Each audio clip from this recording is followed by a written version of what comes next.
I beg to move that this House do now adjourn. The question is that this House do now adjourn. Sir Michael Ellis. Thank you very much indeed, Mr Deputy Speaker. And I rise today to speak about the changes to funding for music education hubs. And this government has made an important and worthwhile commitment to a vision of enabling all children and young people to learn how to sing, how to play a musical instrument, and have the opportunity to progress their musical interests and talents, including, of course, professionally, if that's what they want to do. And the creation of the new National Music Plan in 2022 published 3 key aims for music hubs. 1, to support schools and other education settings to deliver high-quality music education. 2, to support young people to further develop their musical interests and talent, including into employment in some cases. And 3, to support all children and young people to engage with a range of musical opportunities in and out of school. And by 2018, Mr Deputy Speaker, record numbers of children were learning instruments because of this government's actions. And as the Minister, my right honourable friend, will know, music education hubs have been funded nationally to a level of around £75 or £80 million annually since their inception under this Conservative government in 2012, and that's sometimes referred to as the National Music Grant. And it's right to say that the National Music Grant, however, which funds the functions of the music hub leads, has risen by only 1% since 2012. And during this time, the Bank of England inflation calculator shows inflation running at 37%. So it has therefore always been something of a challenge, as I'm sure the House will understand, for music hubs to maintain the exceptional levels of service up and down the country that we know they do. And my constituency of Northampton North is a home to a great many talented young musicians and performers. And in the House today, I spy many of the Northamptonshire members of Parliament, and they will also know how valuable the music experience is in their constituencies. And as a former, and I will give way, certainly, to my friend. Mr Deputy Speaker, can I commend the Right Honourable Member for Northampton North for bringing this forward? And he's right, music's an encourager for us all, and across Northern Ireland, equally, not just Northampton, equally in Northern Ireland, the Education Authority supports almost 689 primary and post-primary schools to provide musical learning to students. Fantastic opportunities. Of course, the cost of the course is some £140, and that is a disadvantage. One of the other good things, Mr Deputy Speaker, in Northern Ireland we have as well, we have a tradition of flute bands, pipe bands, accordion bands, brass bands. You will know that. Coming from the tradition that I come from, you'll know the reason why. But those also give opportunities to young people to learn instruments as well. So when it comes to music, we in Northern Ireland, I think, have got the better part of that deal. And the honourable gentleman, I knew the honourable gentleman and I would be singing from the same hymn sheet on this, and his melodious tones resonate daily in this House, and on that subject, as in so many others, we are in complete agreement. And he will know, as will others in this House, that as a former Culture Minister, that pleases me greatly, and I will give way. I thank the Honourable Member for giving way. Music hubs do have a vital role in providing high-quality music education. That's to 87% of schools in England, as well as providing support outside of schools. And he's rightly pointing out that they've effectively been on standstill funding for a decade, during a time when increasing costs, staff pay, venue hire, utility bills. I'm sure he's moving on to discuss more of that. But I just wanted to add to what he's going to say this evening, really, that I believe threats to the financial security of music hubs are of real concern, because often now they're the only providers of instrumental tuition at no cost or in heavily subsidised form within state schools, and is effectively what's starting to be considered as a crisis in music education, given that the number of young musicians being taught by music hubs at advanced level is halved compared with a decade ago. And I think there's a really sad statistic.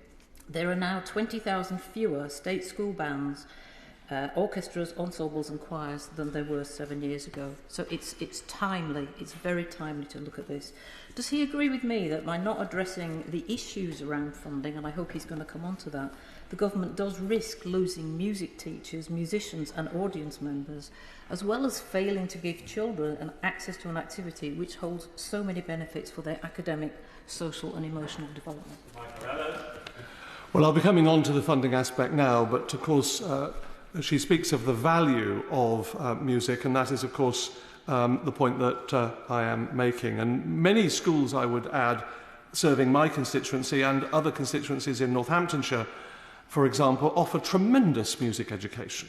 One of the schools that borders my constituency, Northampton School for Boys, which has a catchment area for both Northampton North and Northampton South, regularly stage productions and concerts of the very highest standard. And Northampton School for Girls was the first specialist music college in the country.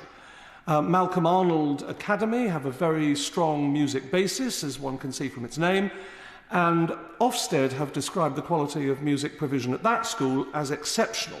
And children at Headlands Primary School in my constituency are also exposed to music education from a very young age, with weekly singing classes from reception. So this is characteristic of my constituency, but it's actually characteristic of all of the constituencies in Northamptonshire, and I have no doubt elsewhere. And this strong sense of the importance of introducing children to music in Northamptonshire is rooted in the Northamptonshire Music and Performing Arts Trust, or MPAT for short. Now, Mr. Deputy Speaker, MPAT was established as an independent charitable company in 2012 after functioning for 40 years as the former local authority music service. And in May 2012, it was designated as the government's music and education hub lead for Northamptonshire, and later became the hub lead for the county of Rutland as well. Now, the Andrew Lloyd Webber Foundation described the importance of music education in the following terms, which I think is really instructive. And I quote, "Engagement in the arts and heritage enriches lives, unlocks creative potential, improves skills, changes behaviour, increases confidence, and should be available to all. In order to maintain vibrancy in the arts, it is critical that the next generation of diverse artists is nurtured and encouraged." And we've already heard from a representative from the province of Northern Ireland. I'm so pleased that the Secretary of State for the province of Northern Ireland is on the front bench. He's unable to speak, I know, from the front bench, as is the Minister from the Home Office, who's also present. But as fellow Northamptonshire MPs, I know they will agree on the importance of music education. MPAT embodies this ethos wholly and fully. And as I say, as a former culture minister, I strongly agree with that and understand it. And the range of opportunities provided by this organisation are enriching, and they're plentiful around Northamptonshire and Rutland. And I will give way to my honourable friend, indeed. My honourable friend is making an excellent speech, and I congratulate him on securing this debate. And would he agree with me that the reach of MPAT across all of our constituencies in Northamptonshire is really truly impressive? And last year, they educated in music over 53,000 children and young people with their dedicated staff of 200 employees. Isn't this an example that other music hubs should follow? I'm very grateful to my friend from Kettering, and he's absolutely right, of course, that there are 1,000 children in NPAT's award-winning music and drama groups alone, and NPAT are the biggest provider of music lessons in Northamptonshire, and I know that will include his constituency of Kettering. They currently teach 15,000 children on a range of musical instruments and in a variety of musical styles in schools, both in whole classes and in individual lessons. They have 11 Saturday music and performing arts centres. They have 3 contemporary centres at venues around the county. The centres are open to everyone, Mr. Deputy Speaker, and they exist to provide an educational and fun environment for any person interested in the arts. And NPAT also have had overwhelming success in what's called the Music for Youth National Festival by regularly having groups featured in the top Royal Albert Hall Music for Youth proms. And we're very proud of them. Annual orchestra tours to Europe are also organised. So later this year, the County Youth Orchestra in Northamptonshire, the County Youth Choir will be travelling to Zaragoza in Spain for a series of concerts. And as my friend from Kettering has pointed out, NPAT interact with 52,000 children every year. So that's just Northamptonshire and Rutland. And it is important to emphasise the reach and impact that NPAT have in order to display just how very important their services are. And one of my own members of staff here in Parliament, Callum Deneen, was a student in NPAT for 5 years and has told me firsthand of the overwhelmingly positive effect this organisation has had on his life. And through the opportunities they provide, NPAT help children to find the match which lights a creative fuse. That cannot be underestimated. This fuse often burns through adolescence and into adulthood, igniting a love for the arts, which enriches not just those in our country now, but is passed on to future generations. Hard work, an eye for detail, a drive to succeed are values taught at this organisation, which translate into all other areas of life. Social skills and opportunities to make new friends through music are provided to children who might otherwise perhaps feel left out at school settings. And it is for all of these reasons, Mr. Deputy Speaker, that it's why I was concerned when the Chief Executive of NPAT, Peter Smalley, contacted me with his grave concerns about the future of his organisation, and he's watching this debate today. NPAT, as the Music Hub lead, has a turnover of £4.5 million. Now, that includes £1.13 billion of core hub grant from government. The payments for services from parents and schools make up the majority of the remaining turnover. But in the 2 years since the pandemic, NPAT have used substantial amounts of their reserves to rebuild, regrow and restimulate activity across the two counties to achieve levels of engagement and activity close to pre-pandemic levels. And this was clearly only ever going to be a short-term option, and I'm sorry to say that these reserves have now been exhausted. In addition to that current funding challenge posed by the pandemic and the frozen National Music Grant, they are now gravely concerned about the effect of losing a grant which covers increased employer contributions for the teachers' pension scheme. And this is the thrust of what I wish to raise today. Now, that was introduced in 2019 in common with other independent music services.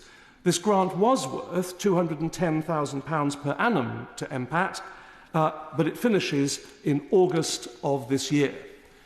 Now, I'm aware of a letter that my friend the Minister sent in response to correspondence sent jointly by the Independent Society of Musicians, the Musicians' Union and Music Mark in December last year, which addressed their concerns about this particular issue. And the Minister acknowledged then that incumbent and potential new hub lead organisations have had over 12 months' notice of this intention so that this can be carefully planned for well in advance. Now, I accept that, and while this notice period was welcome, it has now been made redundant, I'm sorry to say, by an additional announcement of the 5 percentage point increase to employer contributions, which begins in April, so imminently. And although some support towards these costs have been intimated until September, the ISM, the Musicians' Union and Music Mark rightly say that hub lead organisations have had no way of planning for this additional change. Now, these further additional costs will be fully funded, it's interesting to note, for mainstream schools and further education. Local authority music services who employ teachers will also receive support. However, NPAT, the Northamptonshire hub, and other music hubs around the country are currently due to receive no assistance. And this adds an additional annual cost of £240,000 per annum to NPAT's budget. Now, for NPAT, the resulting total annual cost of employer contributions for the teachers' pension scheme alone will be £1,150,000. This will be greater than their grant, than their National Music Grant, which is £1,130,000. So it is axiomatic, Mr Deputy Speaker, that other aspects of the MPAT services will suffer severely if their national music grant is swallowed entirely by the new pension contributions, as is likely to happen if nothing is done. And as a result, Peter Smalley and others have been forced to begin consultation with staff to take them out of the teachers' pension scheme and offer an alternative workplace pension. And I will give way to my honourable neighbour from Northampton South.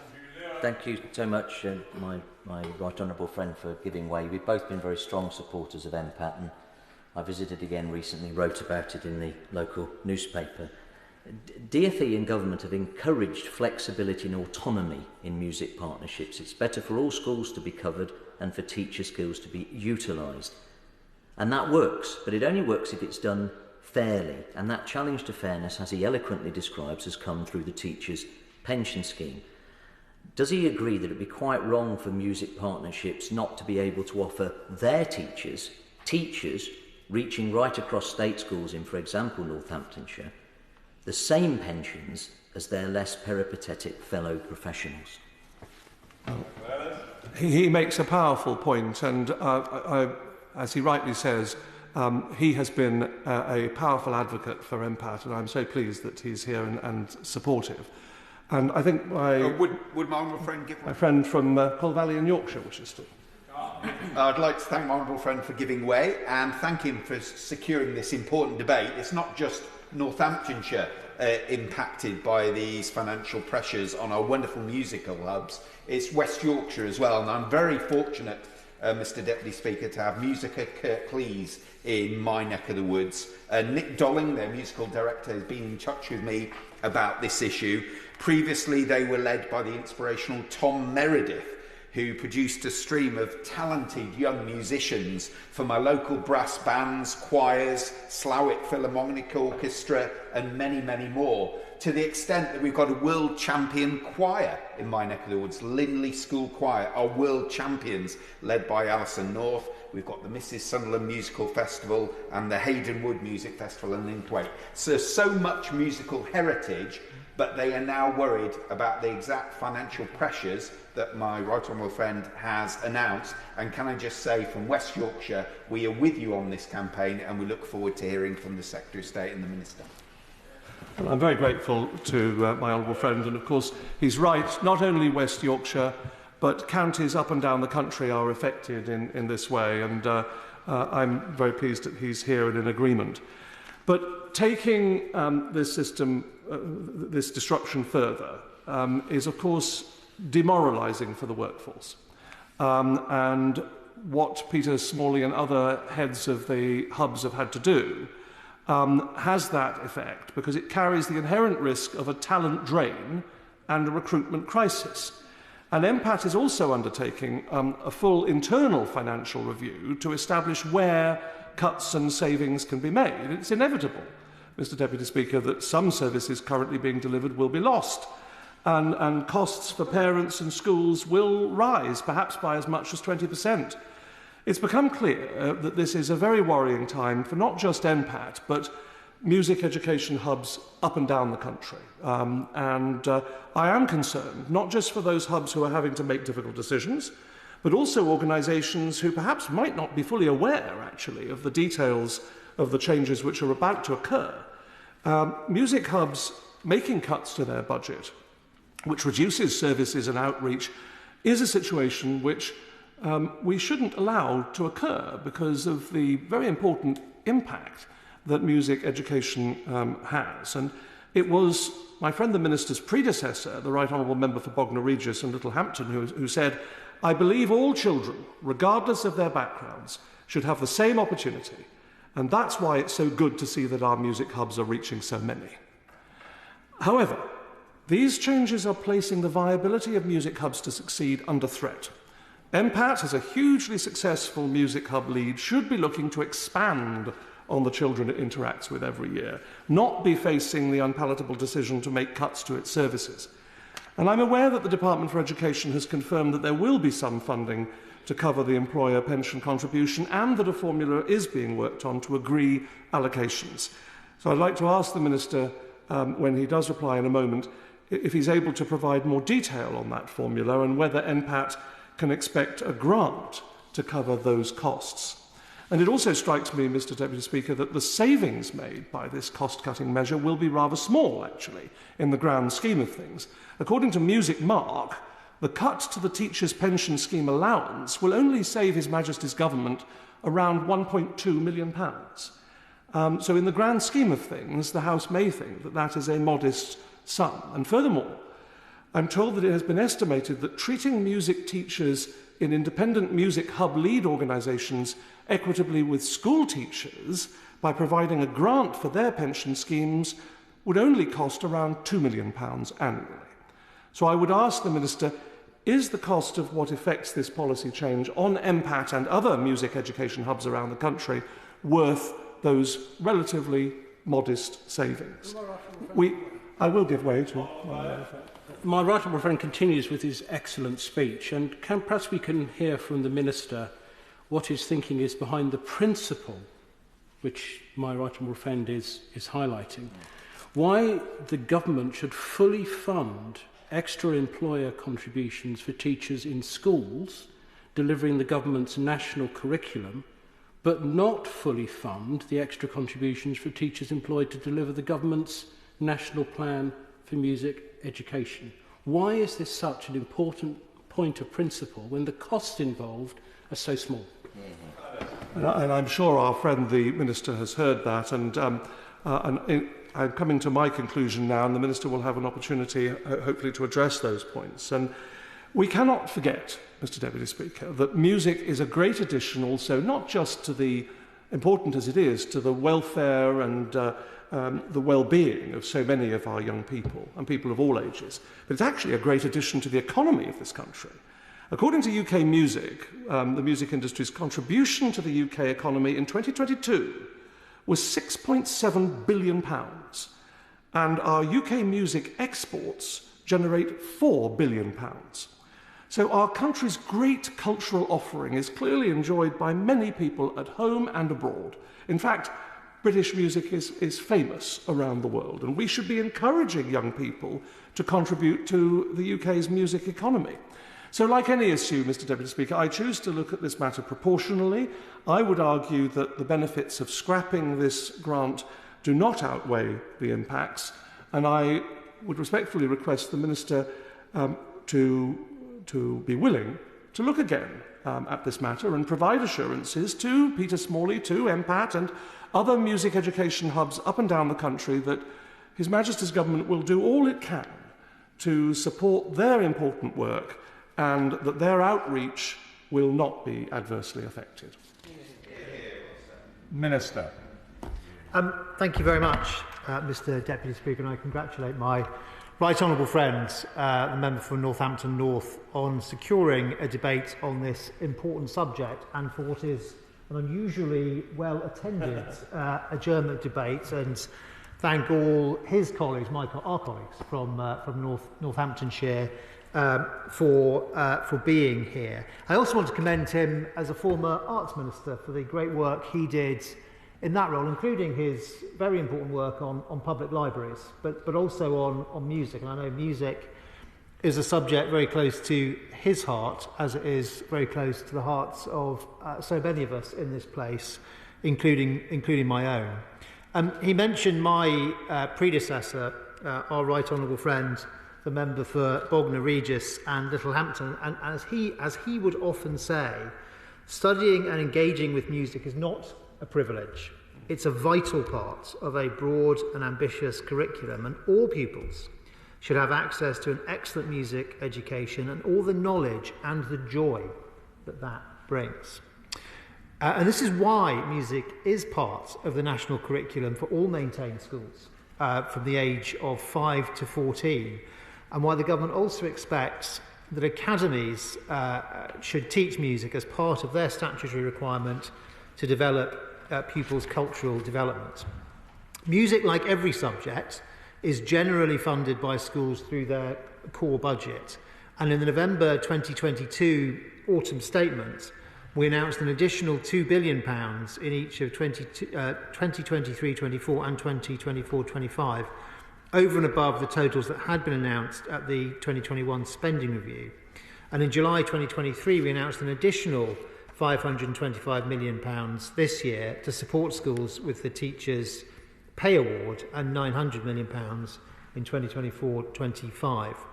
The government has also continued to provide additional funding over and above school budgets to enable children and young people to access high-quality music and arts education. From 2016 to 2022, we invested £714 million, and we're investing £115 per year up to 2025. So altogether, since 2016, this sums to close to £1 billion to a diverse portfolio of organisations over those years. It includes £79 million a year for music hubs, as my right honourable friend mentioned, and the honourable lady from Eccles and Worsley, not now in her place, that provides specialist music education services to around 87% of state-funded schools, and over £30 million a year goes through the Music and Dance Scheme, which provides means-tested bursaries to over 2,000 young people, showing the greatest potential in these art forms. It also includes a growing cohort of national youth music organisations, with new additions such as the National Open Youth Orchestra, which works with young disabled people, and UD, which runs programmes including Flames Collective, its flagship pre-vocational creative development programme. And it was great to see Flames Collective perform with Ray at this year's Brits. As part of the refreshed plan, Mr Deputy Speaker, the government continues to invest £79 million a year in music hubs, as well as providing an additional £25 million of funding now for musical instruments.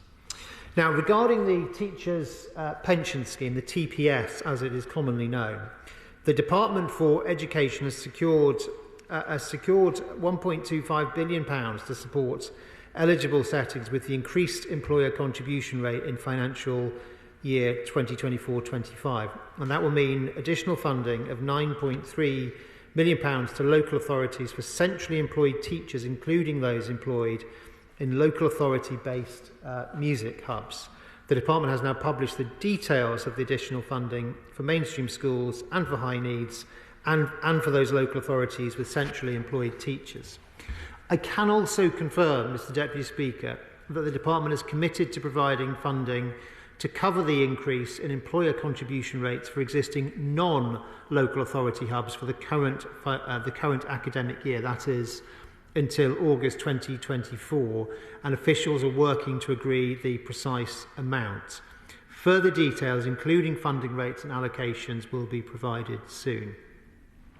Now, my right honourable friend will know there is a current Music Hubs competition in progress, and following the conclusion of that, which is due to be announced next month, the department will work with Arts Council England to set final grant allocations for the newly competed hub lead organisations that will take over from September. And as part of that work, due consideration will be given to additional pension pressures due to the increase in employer contributions through the TPS. Mr Deputy Speaker, we know that while potential is equally spread throughout the country, opportunity is not. As part of Levelling Up, our plan is to provide an additional £2 million funding to support the delivery of a music progression programme. This programme will support up to 1,000 disadvantaged pupils to learn how to play an instrument or sing to a high standard over a sustained period. Further details about the programme will be announced in the coming weeks once a national delivery partner has been appointed. We know that there are many schools across the country that deliver first-rate music lessons to pupils and offer high-quality extracurricular activities as well. But we're also aware that there are some areas where music provision may be more limited. And to address this, a refreshed national plan for music education was published in June 2022.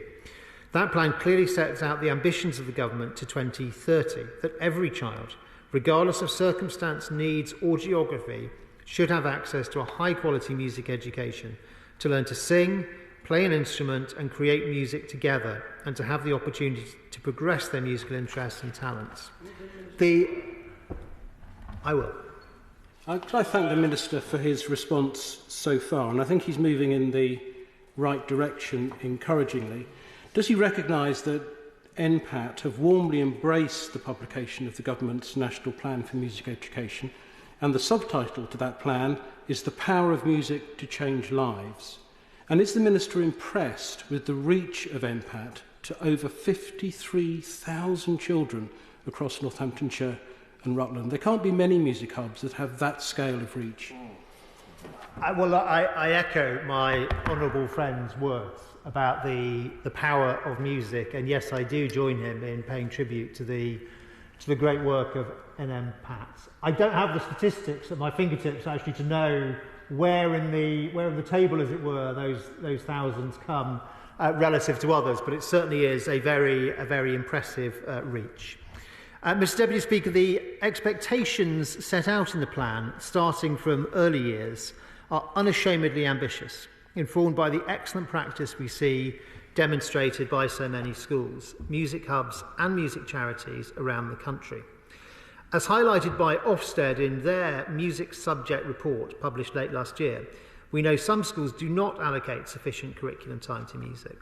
Starting this school year, schools are now expected to teach music lessons at least 1 hour each week of the school year for key stages 1 to 3, alongside providing extracurricular opportunities to learn an instrument and sing, and opportunities to play and sing together in ensembles and choirs. We are monitoring lesson time to ensure that this improves. Another weakness in some schools highlighted in the Ofsted report was the quality of the curriculum, with insufficient focus on musical understanding and sequencing and progression. And to support schools to develop a high-quality curriculum, we published a model music curriculum in 2021. And based on a survey of schools from last March, we understand around 59% of primary schools and 43% of secondary schools are now implementing that non-statutory guidance. We want to go further in supporting schools with the music curriculum, which is why we published a series of case studies alongside the plan to highlight a variety of approaches to delivering music education as part of the curriculum. We're also working with Oak National Academy, who published their Key Stage 3 and 4 music curriculum sequence and exemplar lesson materials late last year, with the full suite of resources to follow in the summer. While the refreshed plan rightly focuses on the place of music education in schools, it also recognises that music hubs have a vitally important role in supporting schools and ensuring young people can access opportunities that schools on their own might not be able to offer. And I do want to pay tribute, as colleagues have, to the work of our music hubs across the country, including the organisations who lead them and their partners, who for the last 12 years have worked tirelessly to support music education.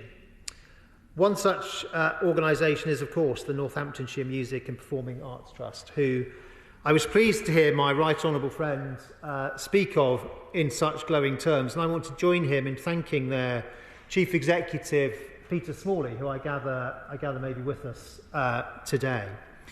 Just last week I had the privilege of seeing the work of another music hub in Surrey, and I was very impressed by all that their partnership is doing to support schools to provide high quality music and offer amazing opportunities to young people also beyond the classroom. This year, hubs have continued their incredible work against the backdrop of a recompetition of the lead organisations led by Arts Council England, and I do recognise that will not have been easy. As no announcement of which organisations will be leading the new hubs has yet been made, members will, I know, understand that I, of course, cannot comment on the individual circumstances of any organisation currently in receipt of hub funding. From September, a new network of 43 hubs made up of hundreds of organisations working in close partnership will continue to build on the outstanding legacy of the hubs to date, and I offer my wholehearted thanks to everyone who has played a part in the Music Hub story so far. It will be exciting to see how the new hub partnerships develop and flourish, with the support also of the announced Centres of Excellence once they are in place. One area where hubs provide support to schools is in helping them develop strong music development plans. This year we have invited every school to have a plan which considers how they and their hub will work together to improve the quality of music education. Our sample survey of school leaders last March showed that slightly under half of schools already had a music development plan in place. And of these, the vast majority, 9 in 10 school leaders, intended to review it for this school year. Of those without a plan, nearly half reported intending to put one in place this school year. I hope it won't be long, Mr Deputy Speaker, before every school has a strong music development plan which sets out how the vision of the national plan is being realised for their pupils. The quality of teaching remains the single most important factor in improving outcomes for children, and especially so for those from disadvantaged backgrounds. We plan to update our teacher recruitment and retention strategy and build on our reforms to ensure every child has an excellent teacher, and that includes those teaching in music. Our strategy update will both reflect on our progress of delivering our reforms as well as setting out priorities for the years ahead. For those starting initial teacher training in music in academic year 2024-25, we are offering tax-free bursaries of £10,000. And this should help attract more music teachers into the profession and support schools in delivering at least 1 hour of music lessons a week. The government will also be placing a stronger emphasis on teacher development as part of the Music Hub programme in the future, including peer-to-peer support through new lead schools in every hub. Mr Deputy Speaker, there is fantastic music education taking place across the country. Indeed, my right honourable friend in his opening remarks, I think, did a better job in bringing that to life than I ever could. For my part, I want to offer and add my thanks to every music teacher in every setting for all that they do. But there is still a lot to do to make our vision for music education become a reality for every child in every school. But I am confident that our reforms are having an impact and will lead to concrete action that every school and trust can take to improve their music education provision. Through partnership and collaboration with hub partners, this will ensure that all children and young people can have access to a high-quality music education. And following this excellent debate, I'm now going to go to a reception sponsored by Mr Speaker with the London Philharmonic Orchestra. And it struck me, with all the orchestras that we've got, sinfoniettas, musical theatre, musicians generally, with all these incredible talents, I wonder how many of them started their lifelong love affair with music by picking up a musical instrument in school. We're so fortunate. The question is that this House do now adjourn. May I let me say aye? On the contrary, no, I think the ayes have it. The ayes have it. Order. Order.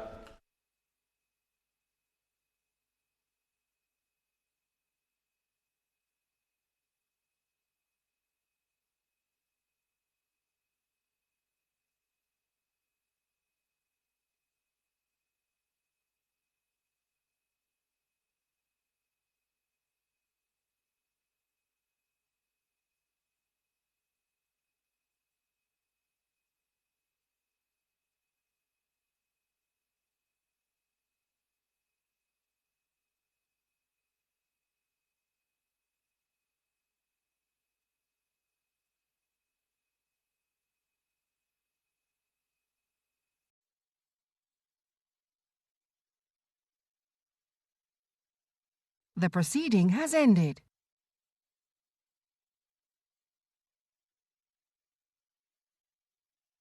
The proceeding has ended.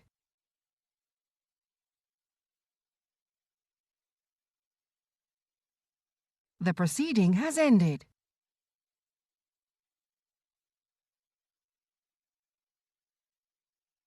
The proceeding has ended.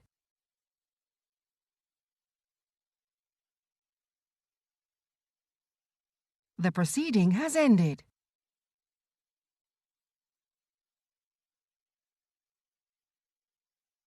The proceeding has ended.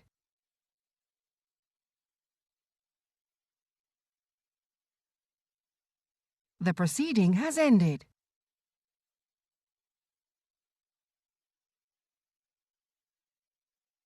The proceeding has ended.